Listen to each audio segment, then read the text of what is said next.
This show is produced by the Hartman Media Company. For more information and links to all our great podcasts, visit hartmanmedia.com. Hey, buddy, just wanted to say thanks again for the awesome job you did Friday morning. That was great. Just started out our day perfectly and put a cap on our event. I just thought it was awesome, man. You did a great job. But even more than that, just appreciate your spirit in the room, man. Seemed like you're just more alive and just more enthusiastic than ever about things you're working on and things the family's doing. So I just want you to know I appreciate you, man. Travel safe.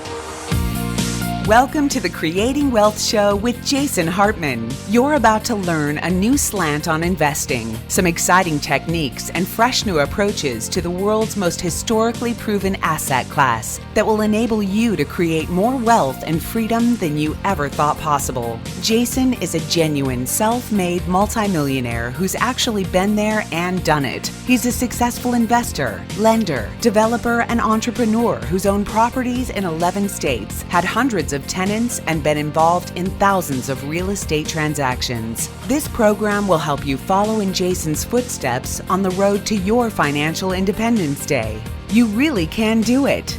And now, here's your host, Jason Hartman, with the complete solution for real estate investors. Hello, empowered investors, and welcome to episode 1849. And you know what that means? That means on Wednesday, we will have a 10th episode show for you, something where we discuss a topic of general interest, but today it's down to business. And what is the business of America and the world? Well, a big part of it is certainly housing. It's that place we spend most of our time, sleep, right?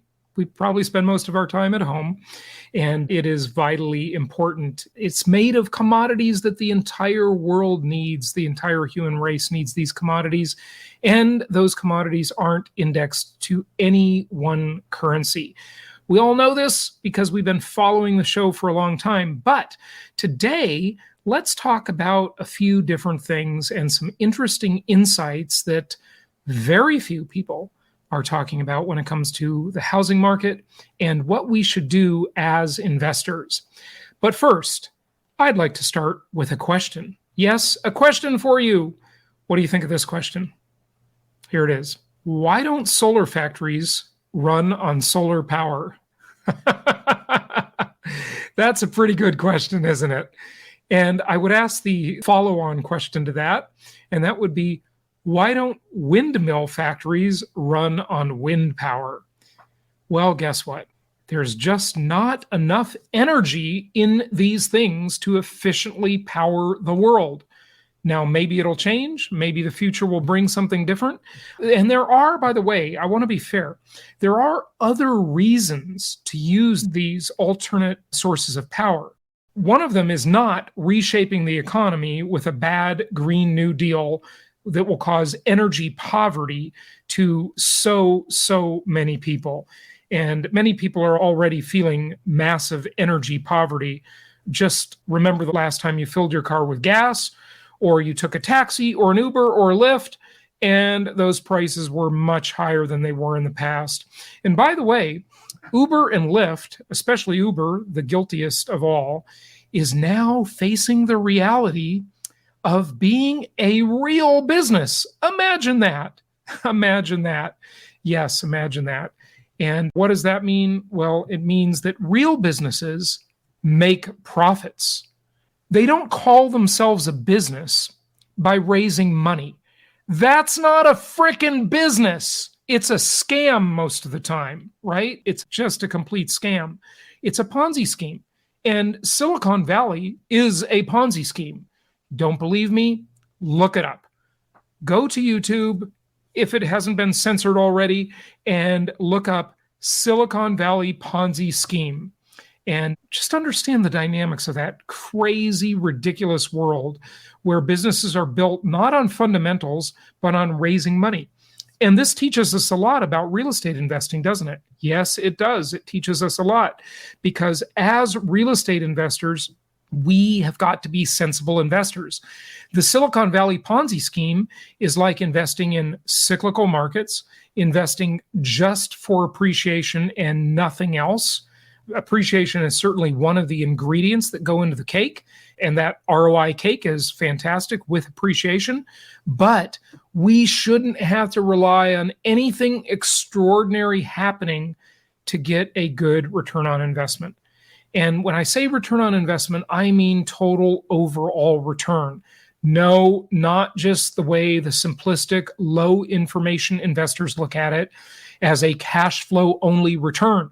That is only one of many of those beautiful multi-dimensional aspects of a real estate investment that we all know and love. Okay, let's go back to the slides here and look at a couple of other things. So, The Simpsons. Why do I bring up The Simpsons? Well, I saw this post online on Quora. How do you pronounce that website? Talk about a branding era. This website is really a great website where people post these questions, people answer them, they upvote them, they downvote them. Really interesting stuff there, but not exactly the best branding methodology, right? Anyway, this post was on there, and I thought it was very insightful as to how far the world has fallen. Remember, I told you in the past about an informal anecdotal metric I've used to gauge the health of the economy over the decades. And that is none other than Jason's ex-girlfriend metric. Yes, it's a funny one. And what does that mean? Well, if we look at the economy and the health of it over the years, we judge the types of jobs people have, the types of money they make adjusted for inflation, of course. And we see that many, many things have really, really slipped in terms of the way the world is nowadays. But let's look at The Simpsons. What can The Simpsons teach us about the health of the economy? Well, they can actually teach us quite a lot.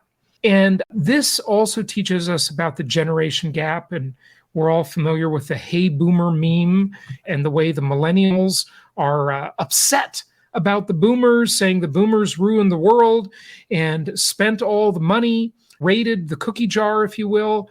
And that's not really fair to the boomers. The boomers made huge contributions to the world. They did a lot of heavy lifting, but granted, they can take their share of criticism as well. And when I say they, I'm glad I'm not one of them because I'm a Gen Xer. But the millennials are upset with their boomer parents, right? So if we look at The Simpsons, it teaches us a real lesson. Someone who turned 30 in 2020 is likely to have only about 1/7 of the net worth of someone who turned 30 in 1990. Talk about a generation gap, right? The difference is that in 1990, many 30-year-olds were homeowners and most had little to no student debt. Can't say this about 30-year-olds in 2020, can you? No, you definitely can't. So that is a huge difference. And a good example of that is The Simpsons, right? Because think about The Simpsons. Bart Simpson was a classic loser, right? An overweight, dumb guy who worked at the nuclear power plant in Springfield, right? Bart was an idiot, right? Homer was an idiot. Bart was a troublesome child, right? And who was the smart one? That was Lisa, right? Anyway, Marge didn't work. She didn't have to work. And they had a nice home in a suburban neighborhood. They had a nice car and a nice life. And that was the life for many Americans, millions of Americans, for a long time. But then it really started to change. The economy became so financialized. The Wall Street robber barons ripped off the world. Now the tech moguls have ripped off the world.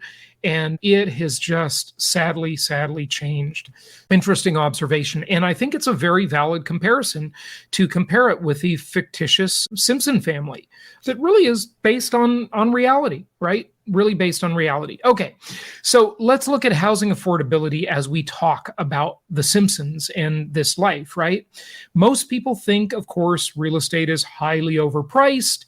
And that's because, of course, they're only comparing it to one thing, and that is US dollars. That is a faulty way to do the comparison. And if you look at housing affordability over time, you see that it has fallen, and it's not as good as it used to be in some cases, but it's much better than it's been throughout a lot of times in history. So these people make funny, inaccurate comparisons. They really do. They falsely compare to one of the best, most affordable markets ever with the lowest interest rates in 5,000 years, when they should zoom out and look at a longer comparison.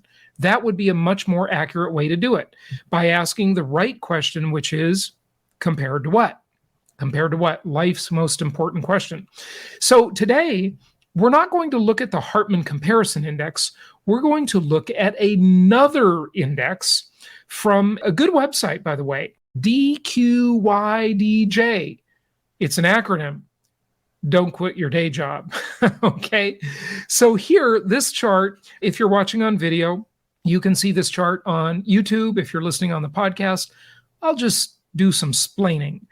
And the splaining is this. The chart shows that obviously median home price has risen dramatically. This is looking at it from 1993, where the median home price was dramatically lower, around $90,000. And then it went way up to just under maybe, how much was it then? This chart isn't good at showing you this. Where housing affordability was low before the Great Recession, I'm going to call it about $220,000 at that time. But again, I might be a little off because I'm not looking at the actual numbers. I'm just looking at a chart that's a little bit soft, frankly, in terms of its specificity. But now over $360,000. And of course, when you look at median home price, it depends what you're looking at, which calculation, which survey. I know some of you listening will be saying, Jason, but that's wrong. The median home price is over $400,000, or it's really $390,000. It depends on what you're looking at. And be careful, because you might be looking at median resale prices, or overall median prices, or median new home sale prices. So again, it all depends on the study, and it all depends on the exact category. All right, so here is the same chart over a longer time frame going back to 1972. And we see that house prices are, of course, higher than they've ever been, but affordability, and this breaks it down into percentiles. So based on the top 25%, the home price affordability based on the other 75%, and then the overall median home price and the median affordability, right? So that's it. But now I want to look at this chart and drill down more specifically on this. So let's go back to June of 2007. Now, this was obviously, we were right on the precipice of the Great Recession. And I'll never forget, I was staying at the Intercontinental Hotel in Bucharest, Romania, and I was suffering from heat stroke. Maybe not officially heat stroke. I don't know what the exact definition of that is. But I was exploring all day, and I mean, it was so hot in this city that is made of concrete that just retains heat and won't let it go. You could be out in Bucharest at midnight and the place is sweltering because of the way the concrete just retains the heat in that city. And by the way, this is one of the reasons that Al Gore misleads people in his Inconvenient Deception movie, right? The Inconvenient Truth, right? The Inconvenient Lie, is that these temperatures are taken in city centers many times. And city centers without foliage and grass and trees and things that cool the air and provide shade and make the environment nicer, obviously, they didn't exist in the same way in the past throughout history. So again, there's a million ways to lie with statistics, folks. That was a tangent alert because it has nothing to do with housing affordability. Okay, Jason, get back to the subject at hand. All right, so June of 1972, Great Recession, Bucharest, Romania. I heard a news story that was one of the seminal stories about was it Washington Mutual, or was it just one of the big mortgage companies? I can't remember, but I turned on the news in Romania and I was seeing this news story about this bankruptcy and how one of these big companies went under. And I just can't remember if it was one of the big banks or if it was another one of the mortgage companies. Anyway, home price affordability. Now, look, 1 is the ideal number for home price affordability. If it's under 1, housing is very affordable the way they calculate. If it's over 1, it's less affordable. So the home price affordability for the median priced home back in June of 2007 was 1.14. Okay, 1.14. Now today, it's 0.96. So that means it's more affordable by a fairly significant margin than it was in June of 2007. So that's 15 years. Housing actually got more affordable when everybody who doesn't get it, all the low information investors, all the armchair economists, all of the uninformed, unwashed masses who don't listen to the show, they are just uninformed, right? Housing is actually more affordable than it was 15 years ago, even now with higher interest rates. Okay, but let's go back again and let's look at the 25% number. How is it for those people, right? How's affordability for them? It was 2.28 in June of 2007, and by the beginning of this year, 1.96. So again, more affordable than it was almost 15 years earlier. Okay. Now this chart, by the way, does not go to current day. So interest rates are a little higher. So it's going to skew those numbers a bit, but not really that significantly, believe it or not. Okay. All right. So the 75% number, 0.64. Today, 0.53, or not today, but beginning of the year, more affordable, with a median home price being $357,000. Now, this is the next thing I want to talk to you about, though. This is another very interesting chart for the bears, for the crash bros out there who think the real estate market is about to crash and who, by the way, are wrong, and it will eventually crash. But it's not coming soon. You're going to have to wait a while, folks. So keep on waiting because the crash ain't around the corner. I hate to break it to you. This is the health of consumers, or the lack of health of the consumers, right? So let's compare it to physical fitness.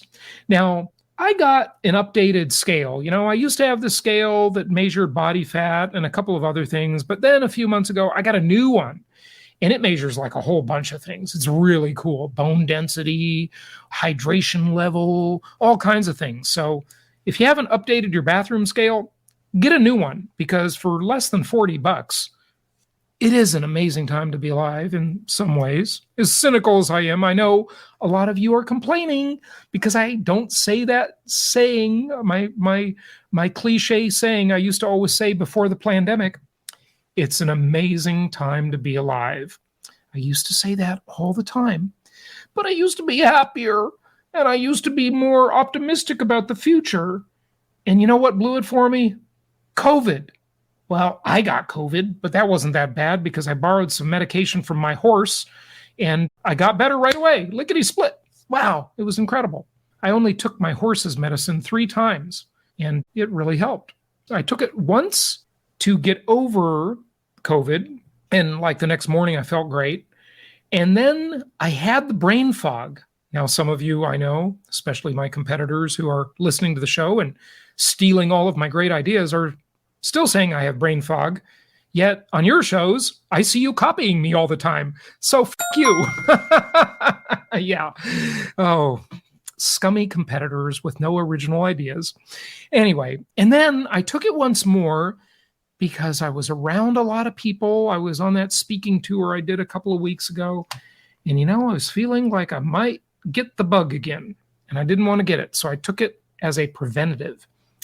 And I guess it worked. I don't know. Maybe I wouldn't have gotten it anyway. But who knows? You can't hear the dogs that don't bark.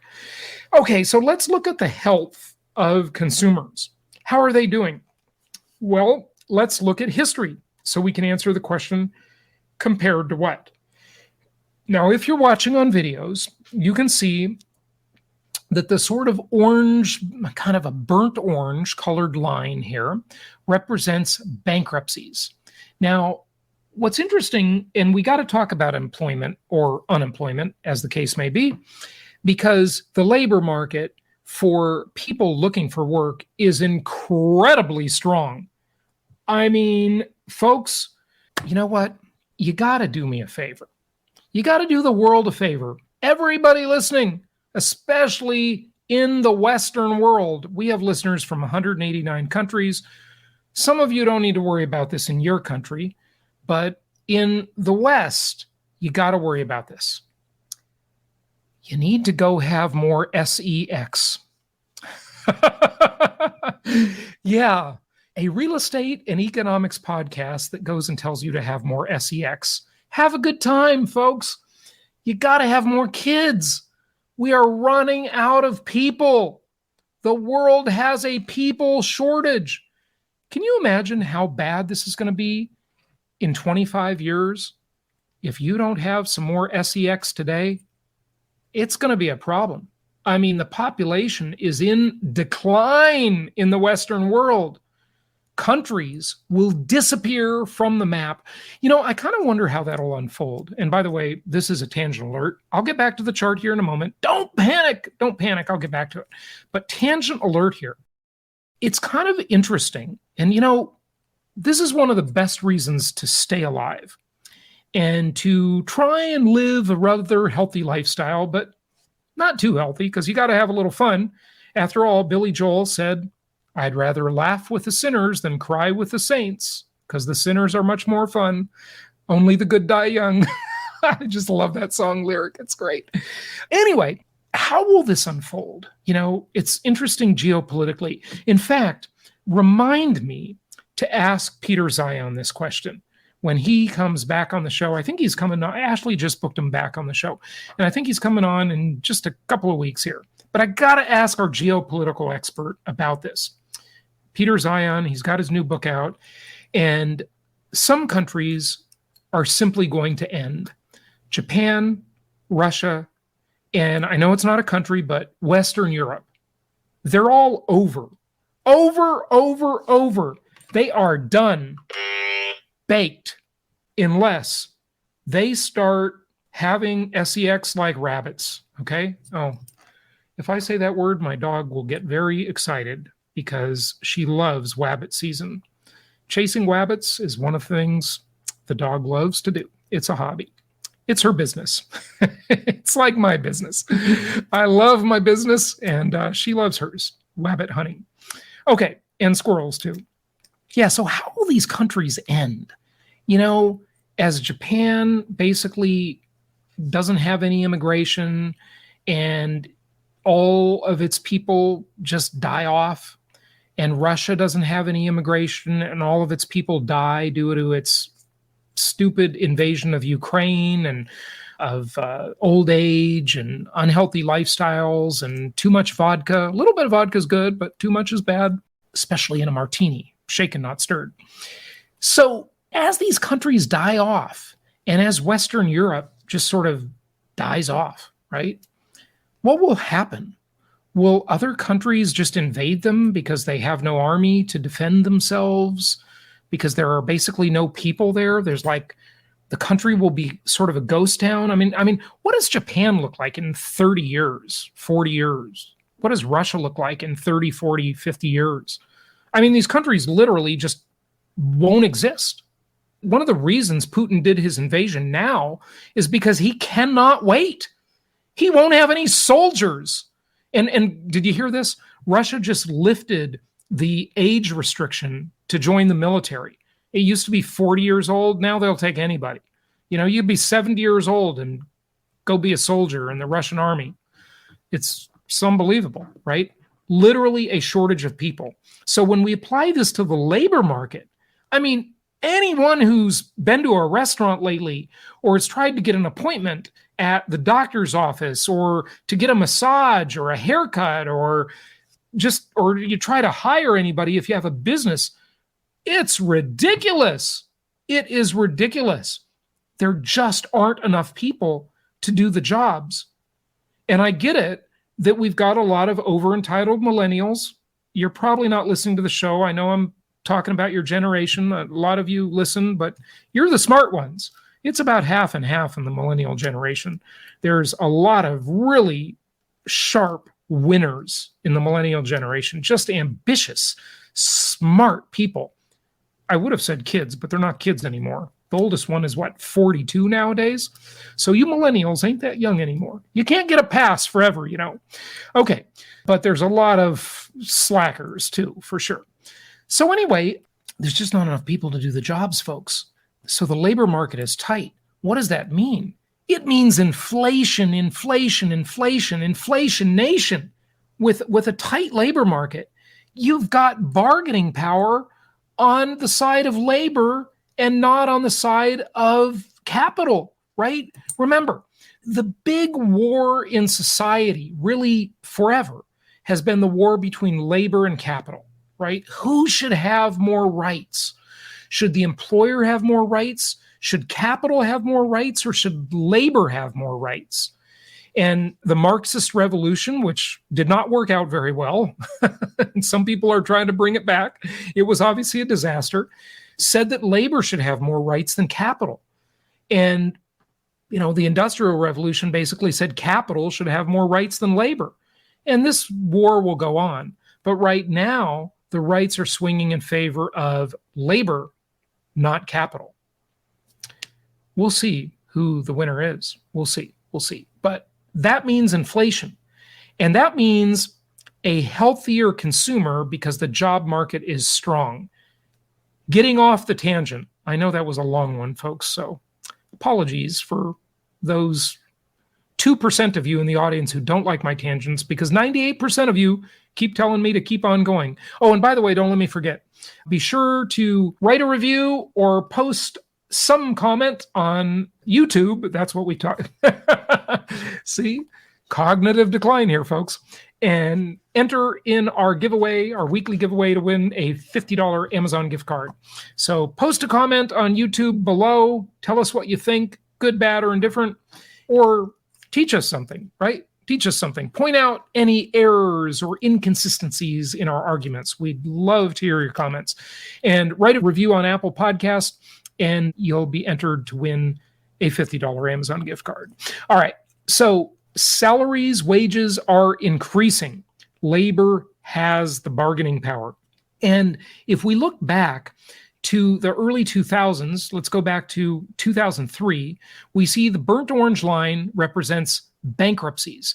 How many bankruptcies were happening in the US on the consumer side? This is not including corporate. This is not corporate bankruptcies, just consumers, okay? And that's this line, right? So by the end of 2005, by the beginning of 2006, in the first quarter of 2006, almost 1 million American consumers declared bankruptcy, right? That is pretty insane. It's pretty bad. And then that number trickled down because sort of a lot of them were in the system. It went way down the following quarters, but it was still up. It was going up, right? But it was lower than that significant one-time spike there. And the foreclosure activity was, I'll say on this chart, that number represents about 200,000, give or take. And then the foreclosures started to increase, and we all know what happened during the Great Recession. By 2008, 2009, we saw foreclosures go way, way up, right? And there were millions and millions of foreclosures.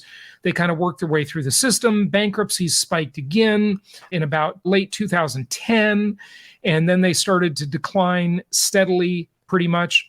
And the same thing happened with foreclosures.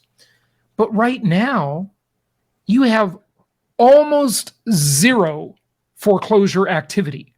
It's statistically insignificant.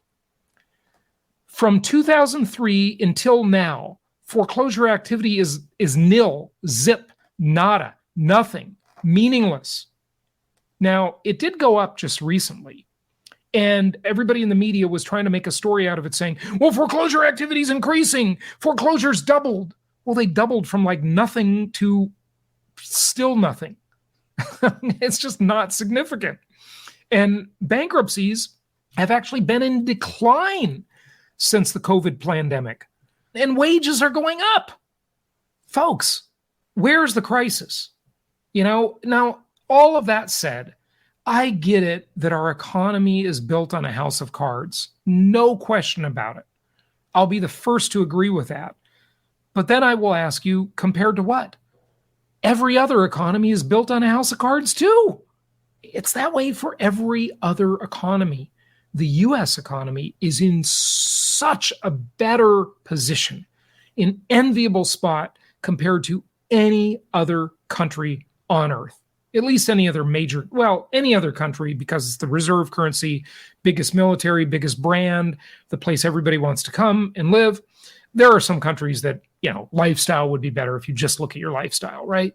There's a few, but they're small countries. They're not big players in the global economy, of course. So look, folks, that is the way it is, right? That's the way it is. Inventory. So this is National Association of Realtors study showing that to get to the norm, right, of 6 months of inventory, we need 2 million more homes for sale. Now, you can look at this a lot of different ways, and I've already taught you about how NAR calculates inventory much differently than other sources do that I've shared with you. I don't love the way they calculate it, but that's what they do, and as long as you're comparing apples to apples, it's okay. But just always compare apples to apples when you hear about inventory of housing. And this is one of the most important metrics. Unsold inventory is extremely low, and we have a shortfall of about 2 million homes for sale to get to the normal level of supply. And that's the way it is, as good old Walter Cronkite said it, in the days when the news media was far more ethical and honest than it is today. That's the way it is. All right. Thanks for listening, everybody. Happy investing. And go to jasonhartman.com if you need assistance with anything, you need advice. We offer free assistance. We have a team waiting to help you.